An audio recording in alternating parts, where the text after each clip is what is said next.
এইটো গৈ তাক চাব লাগে এইটো ঘৰখন অলপ বেলেগ এইটো গৈ অকণমান চাব লাগে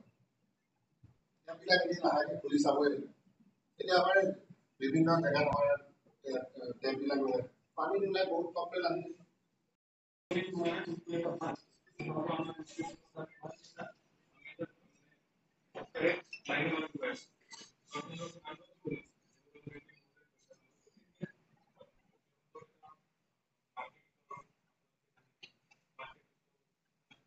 গোগামুখ চেতিয়াগাঁও স্থিত দক্ষতা বিকাশ কেন্দ্ৰত প্ৰশিক্ষাৰ্থীক প্ৰমাণপত্ৰ বিতৰণ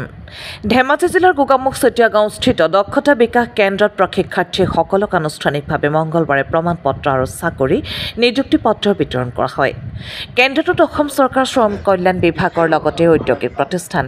L&Tৰ সহযোগত বিভিন্ন শিতানত প্ৰায় 120 জন প্ৰশিক্ষাৰ্থীক চতুৰ্থ বাৰলৈ প্ৰশিক্ষণ প্ৰদান কৰি বিভিন্ন প্ৰতিষ্ঠানত নিয়োজিত হ'ব পৰাকৈ নিযুক্তি পত্ৰ বিতৰণ কৰা হয় উক্ত অনুষ্ঠানত লখিমপুৰ লোকসভা সমষ্টিৰ সাংসদ প্ৰদান বৰুৱা ধেমাজি জিলা আয়ুক্ত সুৰেশ ৰাহুল জাবিৰ MSCৰ চিফ পৰমানন্দ চাইঙা L&Tৰ বিষয়া সমাজকৰ্মী ৰমেন দেউৰী আদি উপস্থিত থাকে খুবেই ভাল লাগিছে এইবাৰ আমাৰ 62 জন ল'ৰা ইয়াৰ পৰা ওলাই গৈছে আৰু এইবাৰ ড্ৰপ আউটো তেনেকুৱা নাই মাজতে আমি 100 দিওঁ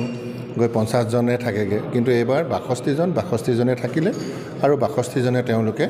আজি কোৰ্সটো সম্পূৰ্ণ কৰিছে আৰু আমাক এতিয়া ফিডবেক যিখিনি দিছে তেওঁলোকে নিজা উদ্যোগতো তেওঁলোকে এতিয়া কাম পাবৰ কাৰণে সক্ষম হৈছে L&Tয়ে বহুত প্লেসমেন্টও দিছে প্ৰায় আমাক 50% অলৰেডি প্লেসমেন্ট দিছে আৰু কিছুমান দূৰত জেগাত দি দিলে তেওঁলোকে যাবলৈ অলপমান দিগদাৰ পায় কিন্তু তথাপিতো নিজৰ জেগাতে তেওঁলোকে কাম কৰিও স্বাৱলম্বী হ'বৰ কাৰণে সক্ষম হৈছে আৰু বহুতখিনি ইয়াত কৰিবলগীয়া আছে কাম এইবাৰ নতুনকৈ সোলাৰৰ কাৰণে আমাৰ নতুন ট্ৰেড আহিছে তাতো আমাৰ ল'ৰা ছোৱালীখিনি হ'ব কাৰণ এতিয়া সোলাৰটো খুব বেছি পপুলাৰ হৈছে কাৰণ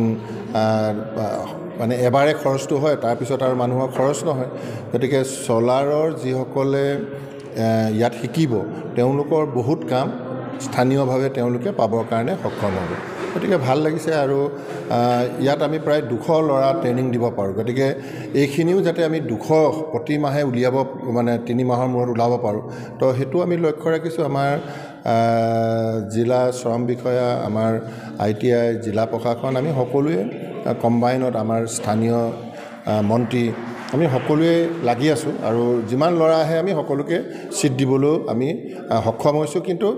আমি যিমান আশা কৰি আছোঁ তাতকৈ কম ল'ৰা ছোৱালী আহিছে বহুত ঘৰত গৈ মোটিভেট কৰিবলগীয়া আছে এইখিনিও আমি চেষ্টাখিনি কৰি আছোঁ